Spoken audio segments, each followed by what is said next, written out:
Hope want to welcome everybody to the triumphant return of What the Fuck Paranormal Chat with the Naked Bigfoot. I am your humble host, Mike the Naked Bigfoot. Want to thank everybody that's turned out tonight.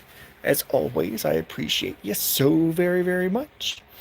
For those who are not first time viewers of the show, and just as a reminder for past viewers of so some of my other viewers of the show, um, I like to start the show off. Yay, I'm back. Hey, everybody. I'm back with a vengeance. Um, hope my eyes are fucking bloodshot tonight. They're not as yellow as they were a few days ago, but they're all bloody looking. Super horror show. Good seeing you, buddy. I've missed all of you guys for the past few weeks, so happy to be back in action. Talking about something fun. Well, fun and spooky. A little scary, too, about something.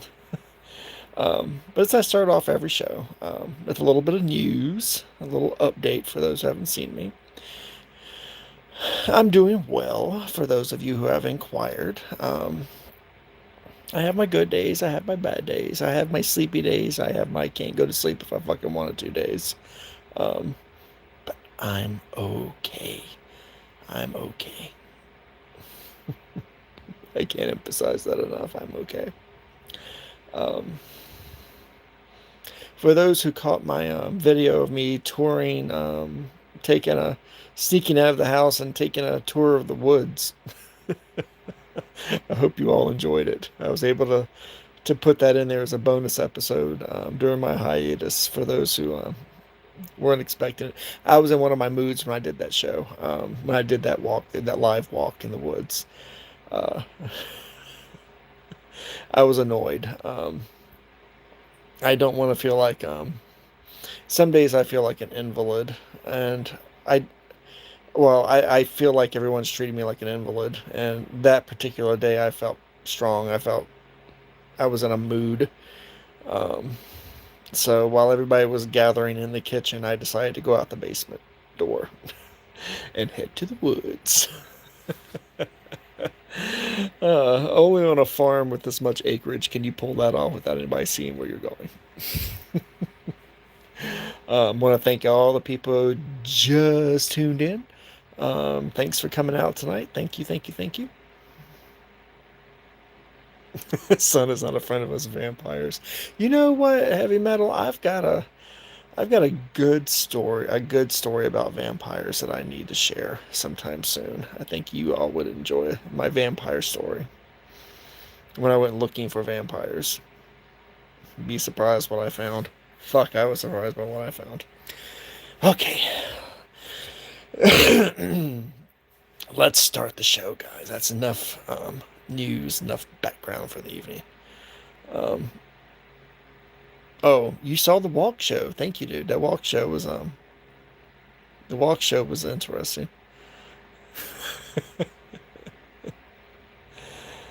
The walk show was a lot of fun. When I got back to the house, I literally had everybody standing on the porch. They had gone upstairs and realized I was not in my cave. And they started looking around the house for me. And then they realized I had slid out the door. They thought I was sitting on one of the porches, but I wasn't. I was in the woods. So I had to catch hell for it for the rest of the evening. Oh, family. Can't live with them. Can't live with them. Okay, guys, let's start the show. Again, want to thank everybody for tuning in tonight to What the Fuck Paranormal Chat with the Naked Bigfoot. I am your humble host, Mike the Naked Bigfoot, for those who do not know me yet, for those who may watch it soon. Um, Stephanie. Yeah, Stephanie, miss, thank you for coming on. Good to see you. I'm glad you were able to catch it live tonight, too. For those who are just tuning in, or if this is your first time with my live, I'm about to go over. Um, well, I always have a little introduction, so let's begin the introduction. I'm stumbling over my words right now, like an idiot. Okay. The views and opinions of your humble host um, are simply those of his. They are my views and opinions, no one else's. I am not here to um, change your mind, change your religion, change your way of seeing the world. My show is meant to be both informative, educational, and entertaining.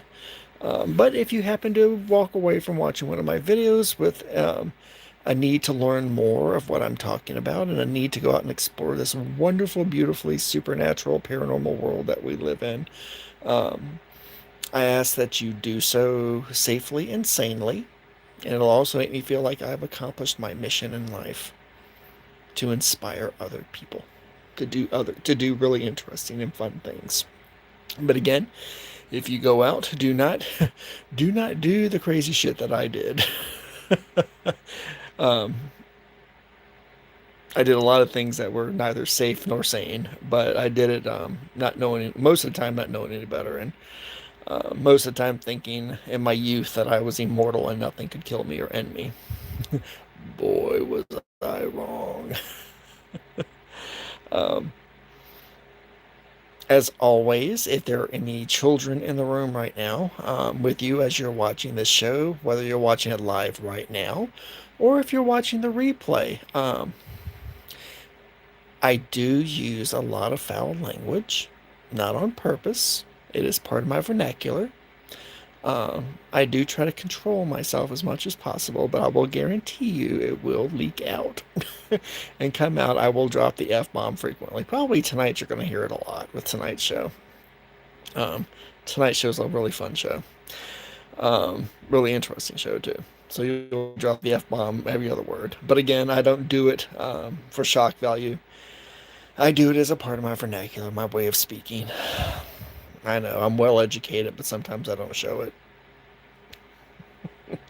But if you have any small children you don't wish to be exposed to foul language right now, or some of the more unsettling topics that are in my shows, please have them leave the room, go to bed, or please wear a set of earphones where the kids can't hear or see what's going on. Um, if you're offended by bad language, I am not going to apologize for the way I am, but I will say this. Um, Please, if you can bear with it and overlook that part of my language and a part of the show, I'll guarantee you that you'll enjoy the show. Sometimes you just have to overlook the bad words. Also, for those who are new, and I like to remind those of my faithful viewers who come by to watch, we do play a drinking game on my show. Every time you hear me say that's a story for another day or that's a story for another time, please take a drink of your adult beverage of choice if you do not imbibe adult beverages and still want to play the game. Please take a sip or a shot of your tea, milk, water, or soda of choice. And as always, by the end of this show, you'll probably, for those who are indulging adult beverages, you more and playing the game, you will probably feel a little tipsy and probably a little drunk. I insist that you do not drink and drive. Do not drink and drive. Please take a call for an Uber, have somebody drive you home, or crash out at whoever's house you're on, or on the sofa, or on the floor of wherever you're at right now. Just do not drink and drive. Do not drink and drive. Alrighty, let's begin. When I was thinking of a show to start to mark my the end of my hiatus, as those who know have seen some of my past shows, and I've been on other people's shows, and I've seen some of the interviews that I've been a part of. They know that in the earlier part of my life,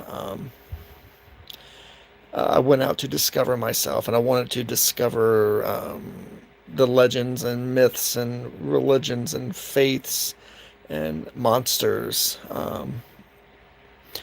and mysteries that are here in our country. So I sat out on the road with my old jalopy, and I drove all around the United States and through parts of Mexico as well, which I will have to share with, some of the shit that I did in Mexico as well. But that's a story for another day.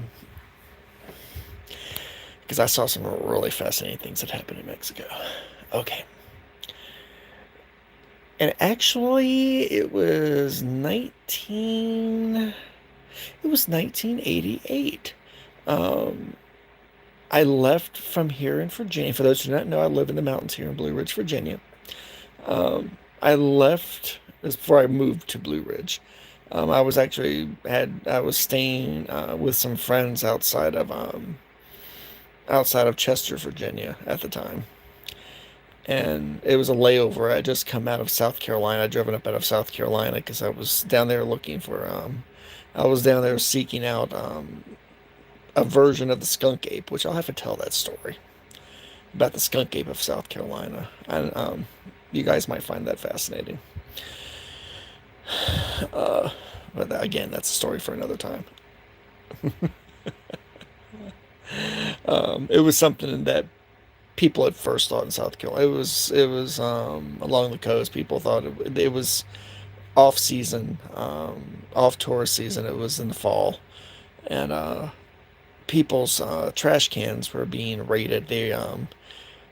And one of the ordinances even back then is that people had to have locks on their trash cans and locks on their dumpsters, where something was coming in at night and was ripping the locks off of the dumpsters and off of the trash cans and was eating out of the trash cans and the dumpsters. Um, at first they thought it was a bear until some people started catching it, seeing it at the corner of their eye at night, down some of the back alleyways and behind their house. It won't it won't a bear. But again, I'm gonna save that story for another time because that was actually scary as fuck. That story was. Ugh. That was scary as shit. That made me piss my pants on more than one occasion down there.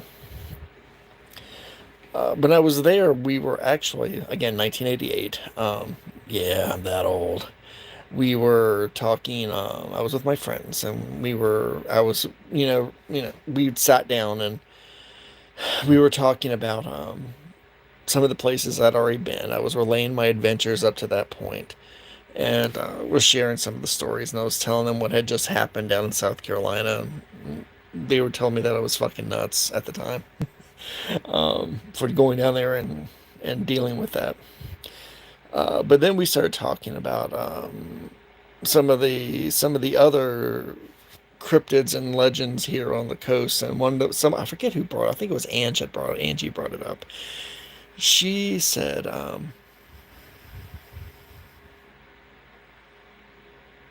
"Oh, didn't mean to make you cry, dude." Um, she started talking about the Jersey Devil or the Leeds Devil from New Jersey. And she said that would be something really cool if you could go up there and see if you could find that. And everybody, see, I don't have to really give too much background when I say Jersey Devil.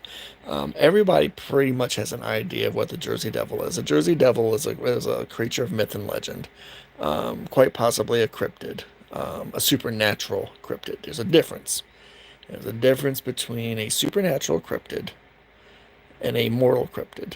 There is a difference. Supernatural cryptid is more of a spiritual creature that exists in our world. There's not a lone beast sometimes, but behaves like a mortal cryptid, like Bigfoot. A lot of people, there are different types of Bigfoot, as people have heard me talk about, and other types of Bigfoot. Most of the ones I've encountered have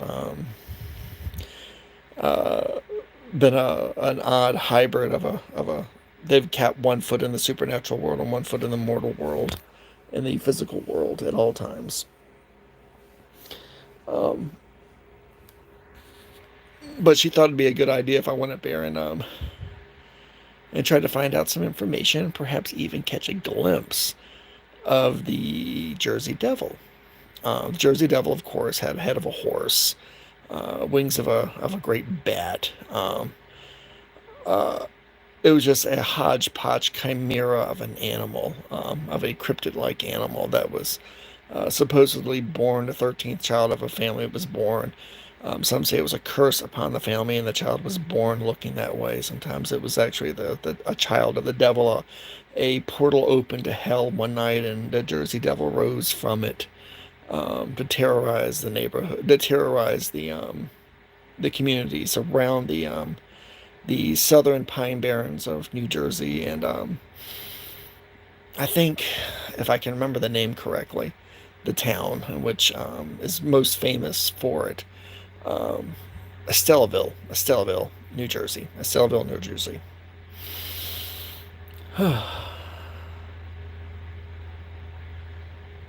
Yeah, I do. I have the link to the Dave Schrader interview for those that had to pause. So, time for shameless self promotion. I do have the link to the Dave Schrader interview. Um, I was on Dave Schrader show, to the Dave Schrader interview on my Twitter profile page. So if anybody's interested in watching it, I felt very honored to be interviewed by the man. He's a fucking legend in my mind. So I felt honored. Um, and it's probably one of the best interviews I've ever had. I've never ever let my guard down 100% before, but something about Mr. Schrader made me drop my guard, and it made for a very powerful, and it was very poignant, very powerful and poignant. But that's neither here nor there. So please check it out if you're interested. I'll stop talking about that and I'll go back to the Jersey Devil. Okay. For those who do not know, the Pine Barrens, or the Pinelands of New Jersey, it's about 60 miles of pine forest, basically. Some parts of it quite boggy. There are many bodies of water throughout the Barrens, and throughout the Pinelands, bodies of water all over the place there. Um, it's quite beautiful. It's also quite now. At the time, back in 1988, there were not a lot of people living in the Pinelands at the time. But now, there were the people who did live in the Pinelands. They were farmers. They lived off the land, but that's since changed, from what I understand.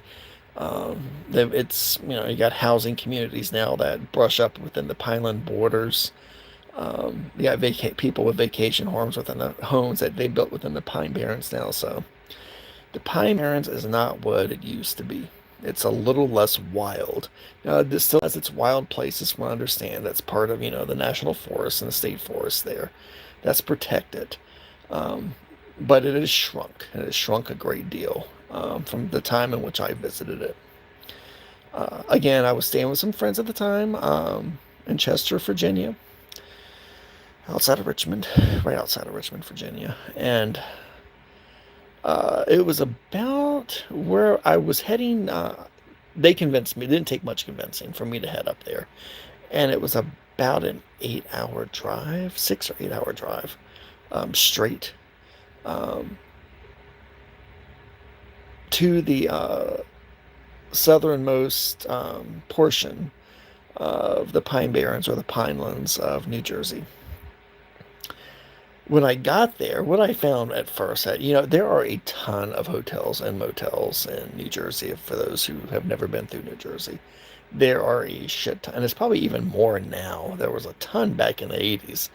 Lots of little of Norman Bates type hotels in some of the small towns and small communities at the time, that were at the southernmost tip of the Pinelands. And of course, I found a little no-tell motel. Now, just let me pause for a second there. On my trip when I got there, but people always ask me, "Well, how did you pay to get yourself around?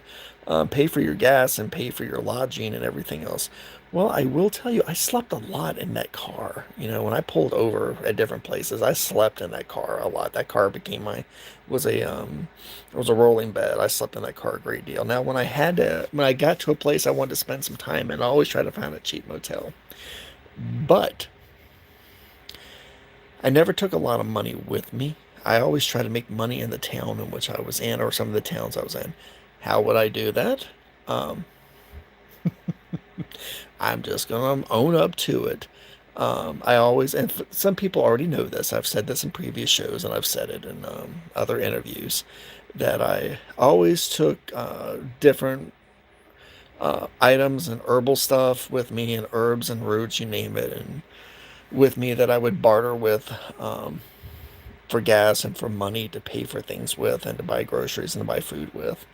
But my main source of money when I went from town to town was from Jimson tea that I sold. That and shrooms. I sold a lot of shrooms too. Yeah, I sold shrooms. Good shrooms too. Fuck you up like Percocet. Um, but I had a tea that I was taught to make by my great granny Voodoo. For those who are, and peyote, oh God, I did sell a lot of peyote too. Just to let you know, um, if you're an American Indian, a Native American, you can deal in peyote as much as you want, but if you are of any other race, it's illegal to deal with it. Um, Especially with the tribal police. If they catch you on the property and you're harvesting peyote, oh my God, the tribal police will rip you a new ass. But that's a story for another day. Yes, there are some states that I'm not allowed to travel in anymore. Well, some portions of states I'm not allowed to travel in anymore. But I made something that my great granny Voodoo taught me to make from a plant that grew wild. Um, it's found all through the South in fields and growing wild. It's a member of the nightshade family. It's called Jimson's weed. Um, its original name was Jamestown weed. It was called Jamestown weed by the original settlers of the Jamestown colony here in Virginia. They discovered the weed growing everywhere, and it grew these big pods on it that looked like apples. They also called it the love apple as well. And when I tell you what it does to you, you'll find out why they call it a love apple. The whole plant's toxic from top to bottom. When I say toxic, it's only in overdose amounts will it kill you. But in controlled doses, it induces incredibly vivid. Number one, it gets you high as a kite, but it also induces incredibly vivid hallucinations. Um, it's like LSD times 10. But you don't have any bad, you don't have any, you don't have any flashbacks to it. You don't have any, later on in life, you don't um, start tripping on balls again from Jimson weed. The part of the plant that is both, that has the abundance of toxins, but is also the safest one to work with, are the seeds that form in the big green gnarly pods that form on it. The whole plant stinks like ass, by the way, too. Um, my grandmother, not my great grandmother, my grandmother one time, uh, she told me a story that when she was a little girl, before she had her mother, my great granny, explained to her what it was, that she thought it was just something wild that was growing in their garden, that this was a weed. And she told me how she went out there and she had some cuts on her hands, but she started pulling up the Jimson's weed out of the garden to get it out of the garden, and she got it in her cuts, the juice from the plants in her cuts. And she says she thought she could, her mother, my great granny, had to come out and get her, because she actually climbed up one of the big oak trees on the property, because she thought she could fly, that the stuff made her feel like she could fly, that she had wings and she was weightless, and that if she jumped out of that tree, she felt like she could soar all the way down the mountain, um, from the amount of Jimson weed she had in her system. Jimson weed is amazing. For those who don't know, Jimson weed is the mountain way of calling it. Again, its original's name was Jamestown weed, because Jamestown settlers discovered it and they thought it was an edible plant, and the settlers were tripping balls from it before the Indians, the local natives told them what it was, and that they used it in their various religious ceremonies, the shamans did, to induce visions, and had to explain to them that it wasn't something they could eat as food. The Jamestown colony settlers. Um, I can spot Jimson weed a mile away. I've actually got a patch of it here on the property that I cultivate, and it comes back in the same spot every year. And if you plant the seeds someplace, they'll come back up from the roots every single year, and they reseed themselves every single year. But if you take the seeds and you crush the dry seeds up, and you put it in some boiling water, um, steep it in boiling water, or if you put it in something like moonshine or rum or bourbon, and let it steep in that. What you end up with is a type of tincture or tea that if you drink it, um, you will trip balls. You will trip balls. And I always carried a huge bag of seeds with me wherever I went because I could sell the tea on like if I went to a town and there was a football game or a carnival or a fair, a county fair, I could sell Jimson tea out of my vehicle for people, especially for teenagers and high school teenagers who wanted to trip balls safely. Because I sold them just enough, not so much as it would kill them. Because if you overdosed in Jimson weed, you would die in a hallucination, in a hallucinative state, a state of hallucination. Um, but you would hemorrhage from around. You would hemorrhage from the inside out. You would have blood coming out of your eyes, your ears, your nose, your mouth, your ass, your fingernails. You would die bloody, literally, from an overdose of Jimson weed. But you would die again you would die in a hallucination. You would not die in a state of sanity at all. It would drive you crazy. And if somehow they were able to save your life from the overdose, the overdose of Jimson, we would alter your brain chemistry so much that you would never be right again. You would be fucking nuts. You would be nuts, completely nuts. And I have met people who suffered who survived an overdose of Jimson weed, and it fucked them up for the rest of their life. They were never the same. It completely changed their personalities and made the nicest, calmest people into the most violent, raving lunatics. And it was sad, but I had been taught well by my old mountain witch family, mountain witches in my family, on how to administer Jimson weed and how to take Jimson weed. So I sold Jimson weed and Jimson weed tea. Um, like I said, at different places, and it made me quite a bit of money, but it was me, I knew it was pretty safe, and what I gave them was pretty safe, and I didn't kill anybody as far as I know from it, so. And I never that they could handle. Okay. Now you know how I made my money during my travels across the United States, from town to town, state to state. Um, I had to digress to be able to explain that because a lot of people ask me that. How the hell did you live on the road like that? Well, that's how I lived on the road like that. I sold shit out of my suitcase like that. A whole suitcase of herbs and shit and shrooms and Jimson weed, peyote,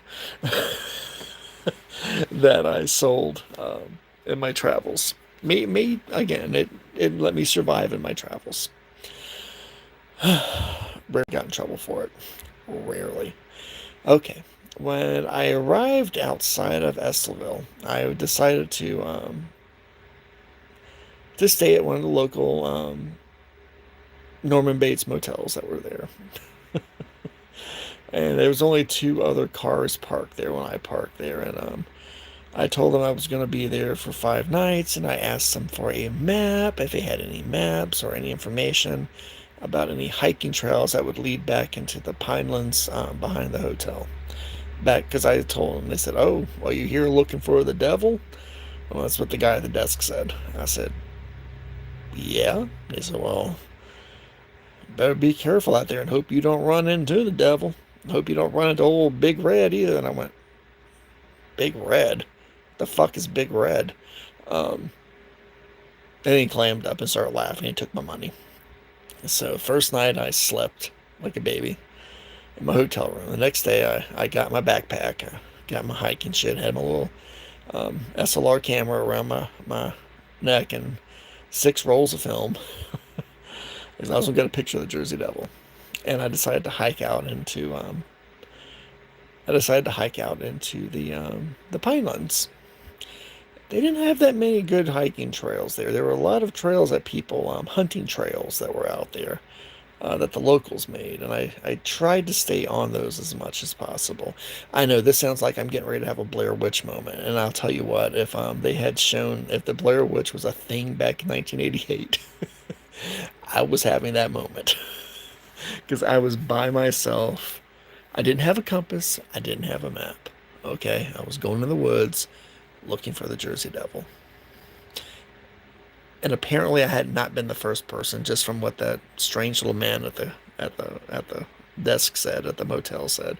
I had not been the first person to come up here, stay at that motel and then go out in the woods and looking for the devil.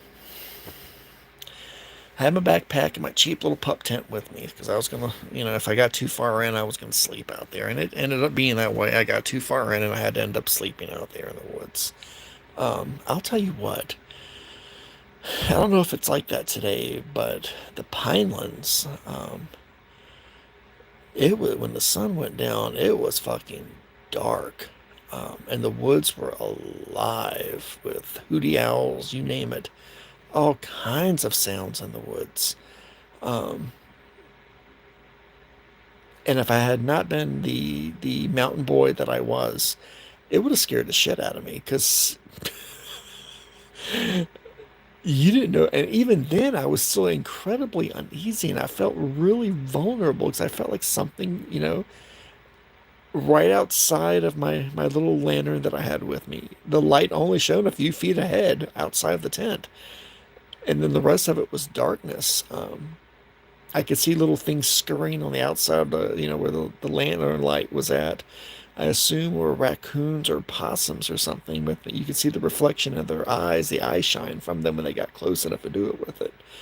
Um, but the next morning when I got up, again, first night, no incident whatsoever. Nothing scared me at all. Besides the animals and being alone in the woods, I got up and I decided to go a little bit deeper in the woods.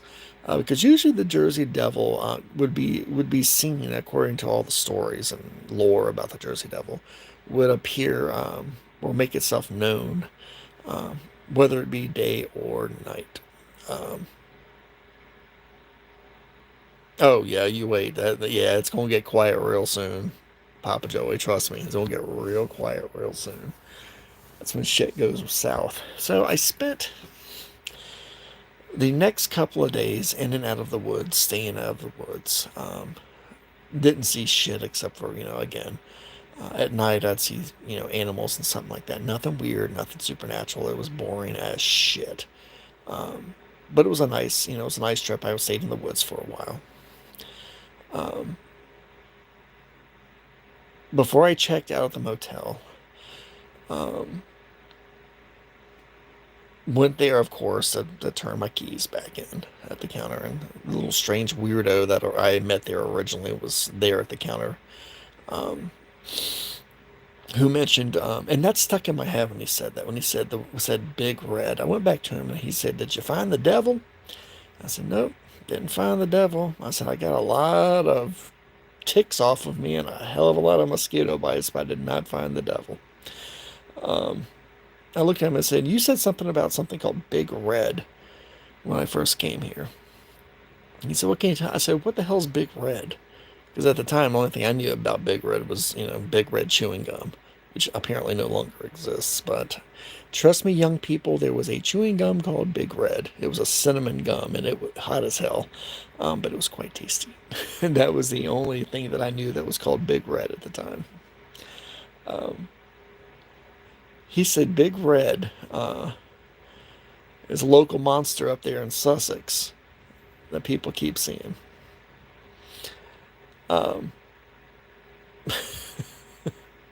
I looked at him and I said, "Well, how can I get to Sussex?" And Sussex, where I was at, was in the I was in the originally I stopped at Estill Villas in the southwestern, slightly southeastern portion of New Jersey slash the Pinelands, but Sussex County was further north up towards the northwest end of the Pine Barrens, heading a little bit further north. For those who don't know, New Jersey is not a very big state at all. Okay. But at the time, it had a remarkably large amount of wildlands there. You're right, heavy metal. It does taste like fucking Fireball. I loved Fireball. I used to make my own Fireball. He didn't give me many details about Big Red, because he had those weird inbred features to him. So I know I'm gonna get in trouble for saying that. Um, the boy won't. What we like to say up in the mountains was the boy won't quite right when he was talking about Big Red. But he said, they'd been seeing Big Red up in Sussex County. I said, okay. I said, well, have they seen the devil up there in Sussex as well? He said, they've seen the devil up there in Sussex too. I said, well, I'm looking for the devil. I'm not worried about Big Red. Again, he didn't give me any details what Big Red was. He just kept seeing Big Reds up in Sussex County. So naturally, I went out and I decided to go up to Sussex County.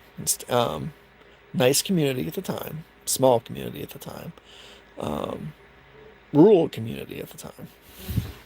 It's probably not that way now if you go up there, but it was at the time. Back in 1988, it was at the time. And of course, I found another hotel, except this was a slightly bigger hotel. More rooms, a lot more people staying there, a lot of travelers staying there, who were coming from up north or coming from Delaware or coming from Virginia, or when they were going further west. They would stay in Sussex County before they continued on with their journey, or if they were going up to the New England states, they'd stop in Sussex County and stay there. And it's the furthermost reach of the Pinelands as well.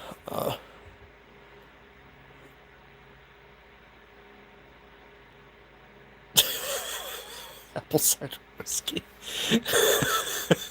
Ew. I've got bad memories of that stuff. It's neither here nor there. That's a story for another time. Bad memories. Bad memories.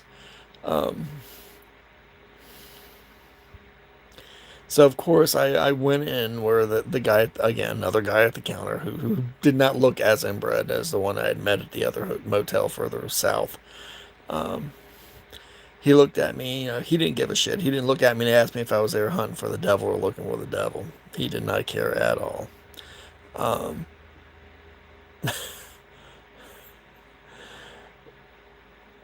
but I noticed he had the local paper there on the counter, of course. You could look at it.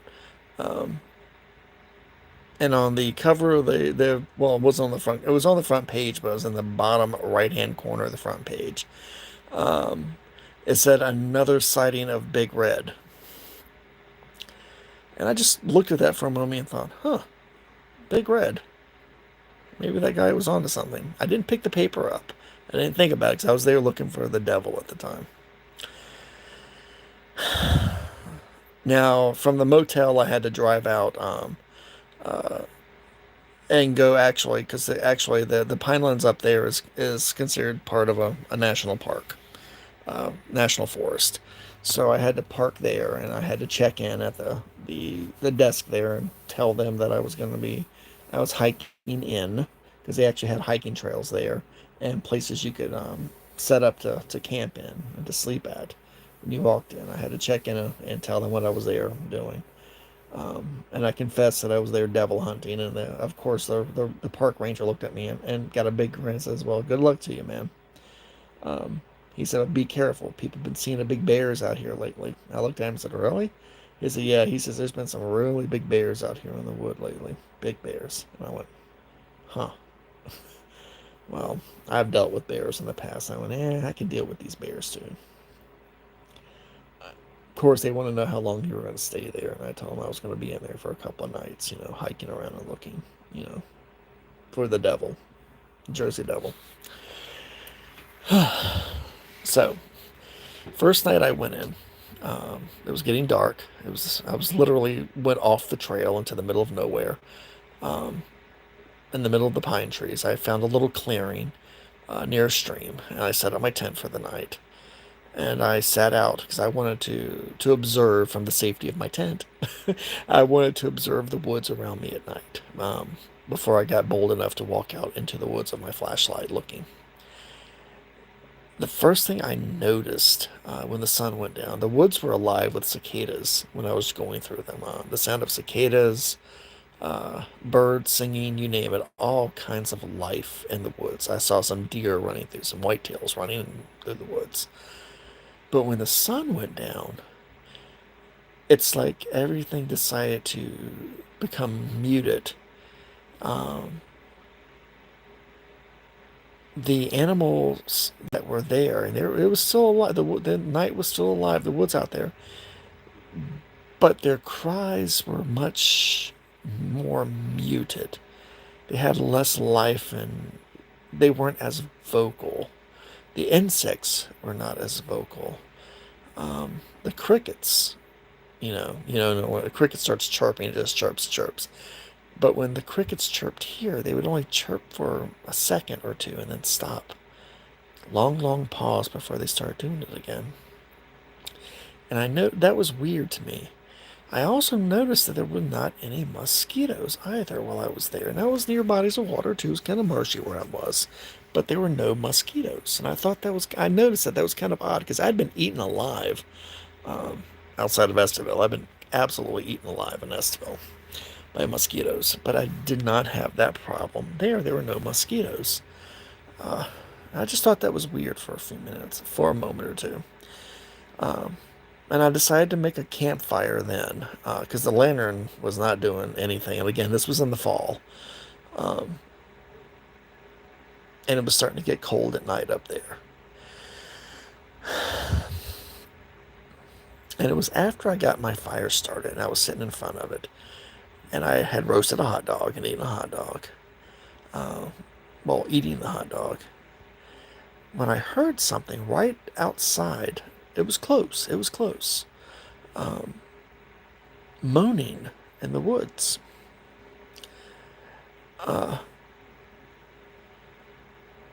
Now, I'm saying moaning, but it sounded like this. When I was going back and looking at my journals, I actually, wrote down what it sounded like to me when I did it. But it would go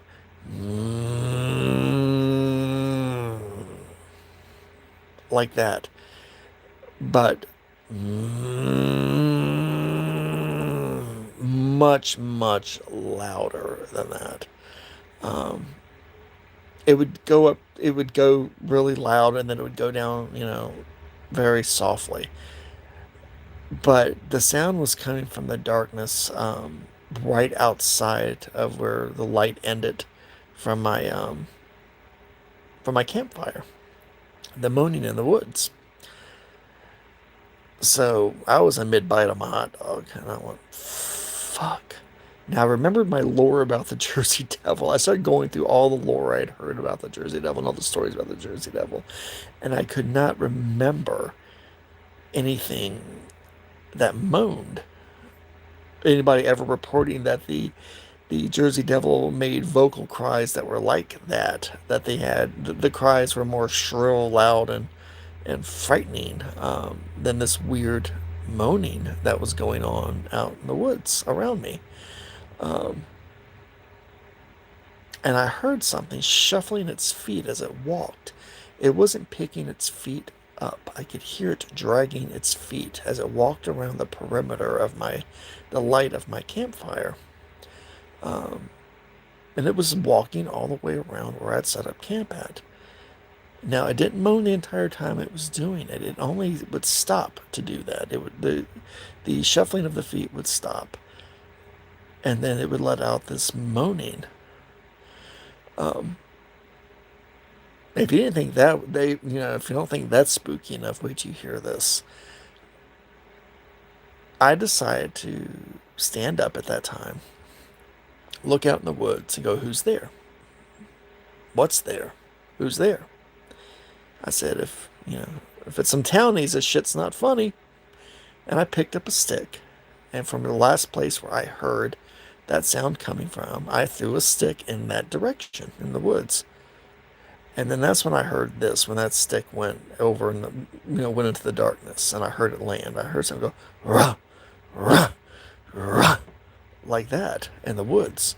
And I heard what sounded like feet stomping, stomping in place, marching in place, stomping.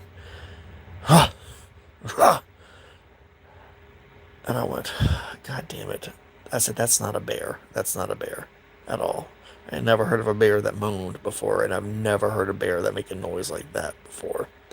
So I grabbed my flashlight, picked my flashlight up, and I shone it over into the woods.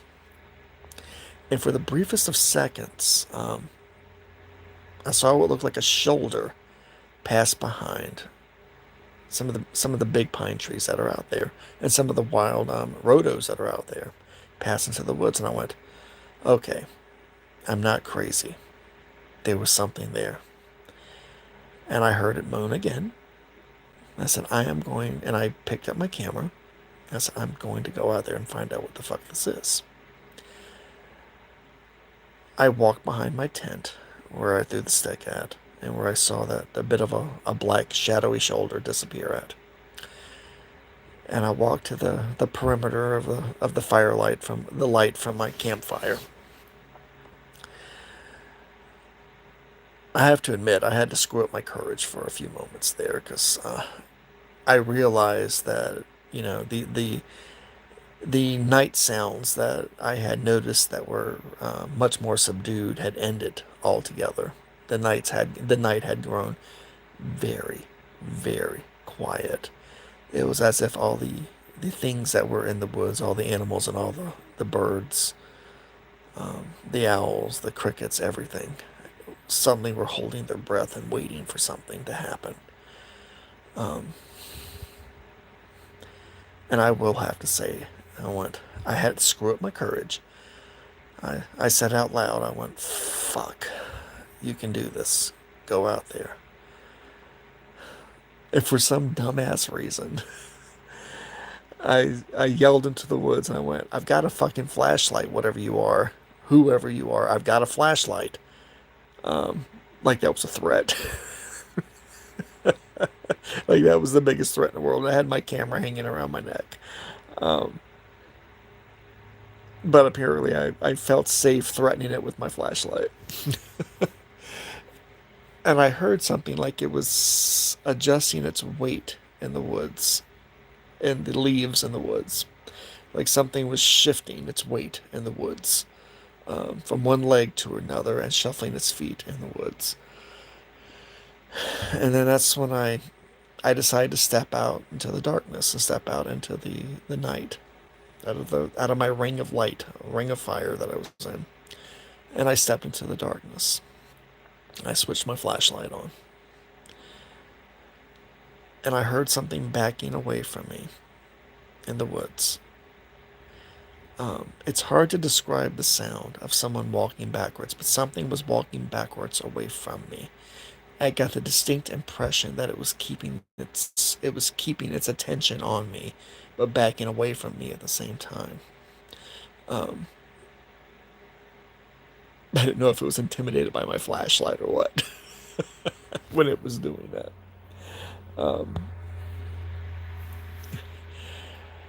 And I started shining my flashlight around to where I heard that sound at. And that's when I saw it. I just got goosebumps thinking about it, because I just pictured it. I'm in a dark room with a little bit of light coming in right now that's changing colors so I can see what's going on. But my flashlight fell on a pair of eyes that was about 30 feet from me in the woods. A pair of eyes looking at me. But the eyes were about 8 feet off the ground, and they were blood red. I'm not talking about bloodshot. These eyes, and I'm not talking about eye shine.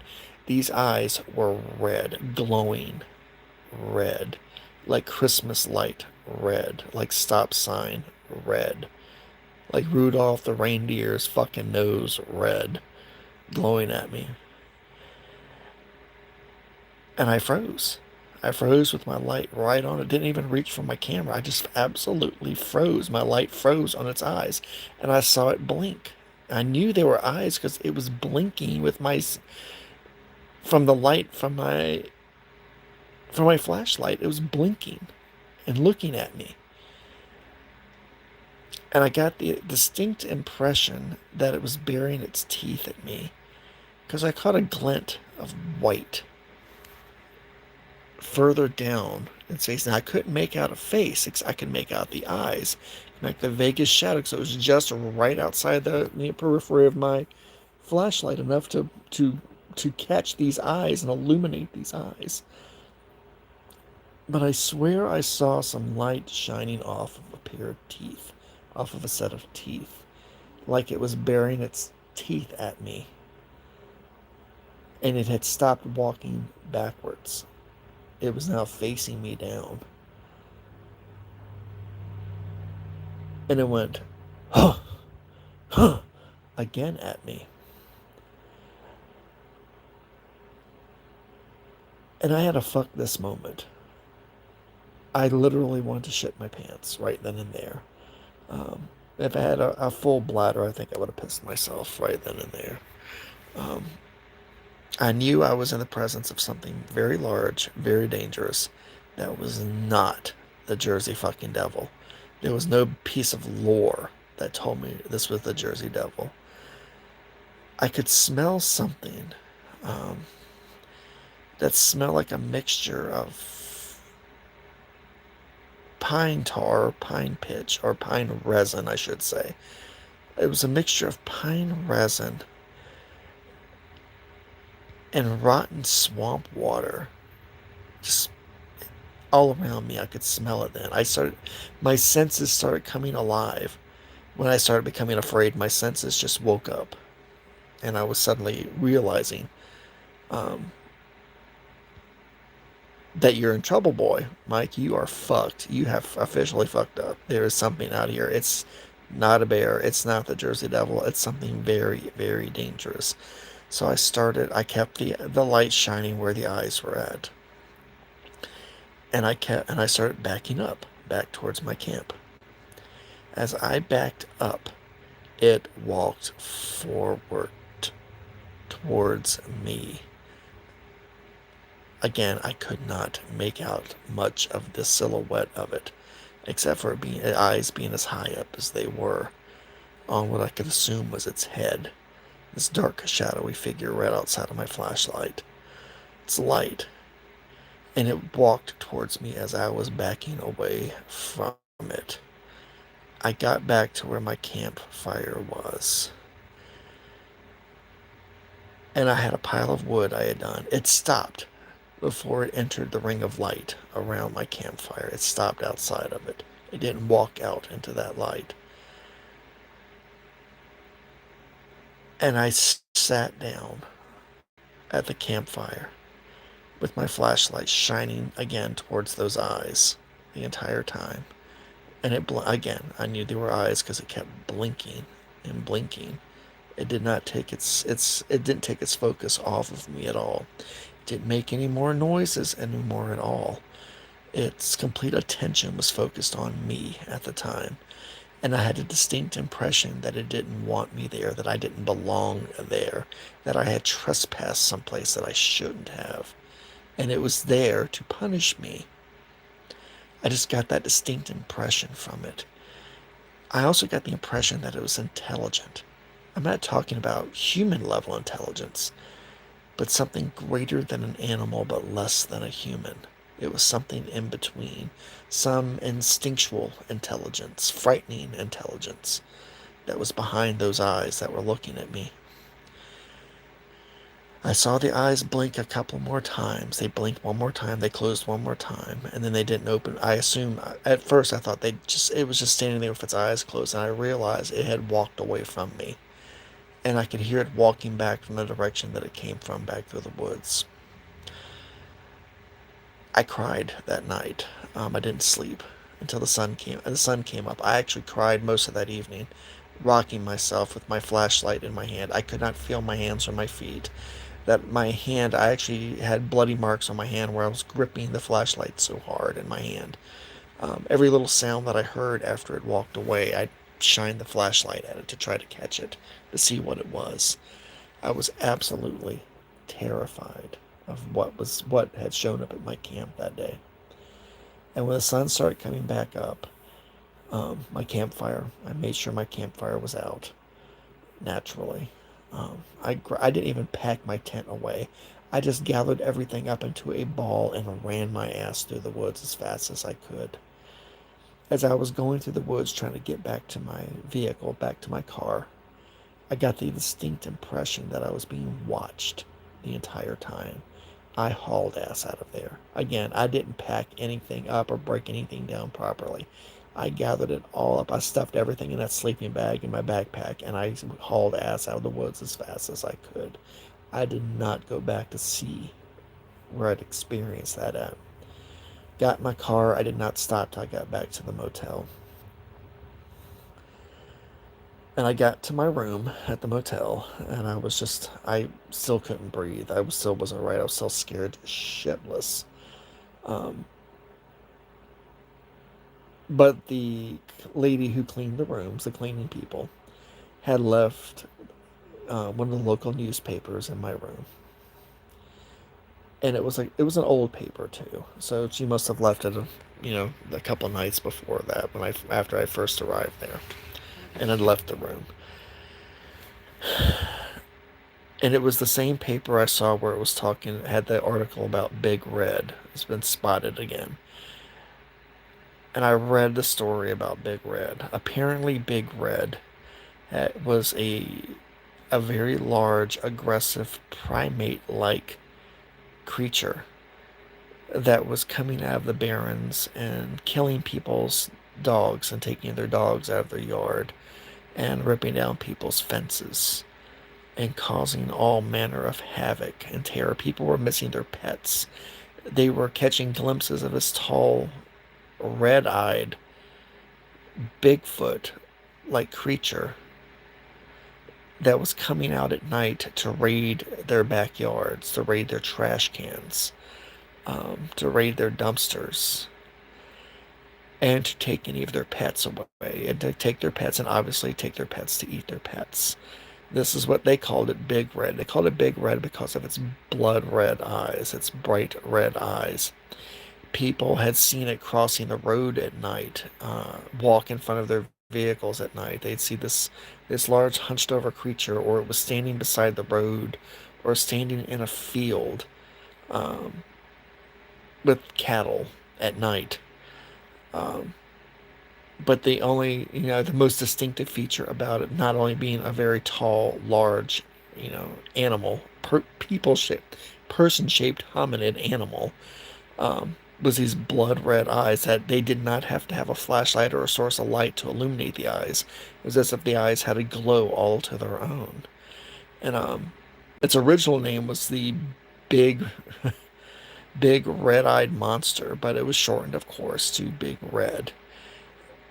And I realized then that I may not have found the Jersey Devil, but apparently I had had a very close and intimate encounter with my first Bigfoot type creature.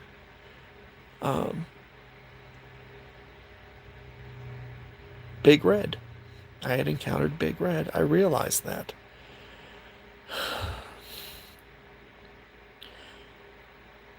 And after I read the story about, Big Red's responsible for the death of all these animals and the destruction of property, I counted myself incredibly lucky that something did not happen to me that evening.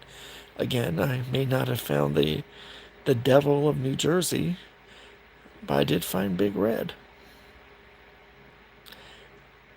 And it scared the ever-living shit out of me.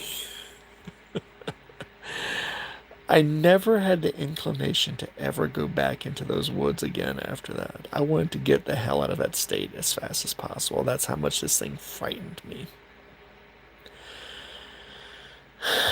So if you ever find yourself in New Jersey, If you ever find yourself near Sussex County in New Jersey, because from what I understand, people are still seeing Big Red crossing the roads, Big Red appearing outside their houses, people's pets disappearing in the middle of the night, people seeing the same night the animal would disappear, they would see this tall red-eyed thing in their backyard. If you're ever in Sussex County in New Jersey and you feel brave enough, then I highly recommend that you go look for Big Red. Just be careful. He might just find you before you find him. Alrighty, guys. Thanks again for coming out tonight. I do appreciate you, everybody who came to the live tonight. I appreciate everybody who's going to be watching the replay later on who did not get a chance to come on tonight. As always, like and subscribe. Like and subscribe. Please leave comments in the comments section. I do take constructive criticism to heart. If there's something you want to see or something you want to hear about or something you want to hear more about from one of my shows, please let me know. You can also follow me on Twitter at VoodooMan3, or if you type in on Twitter, search Mike the Naked Bigfoot or the Naked Bigfoot, or if you type in Mike the Naked Bigfoot on Google, you will find information about me on how to get to my Twitter page. I do follow back. You will get up-to-date information about my show and about me in general. As always, if you've been playing the drinking game tonight, I think I said the magical phrase a whole lot tonight. So please do not drink and drive. Do not drive. If you're at home, go to bed. If you're not at home, please take an Uber home or stay at a friend's house or a relative's house. Do not get on the road if you haven't been imbibing adult beverages. Alrighty, guys. Again, appreciate you a long time. I look forward to having you all back next time. Have a great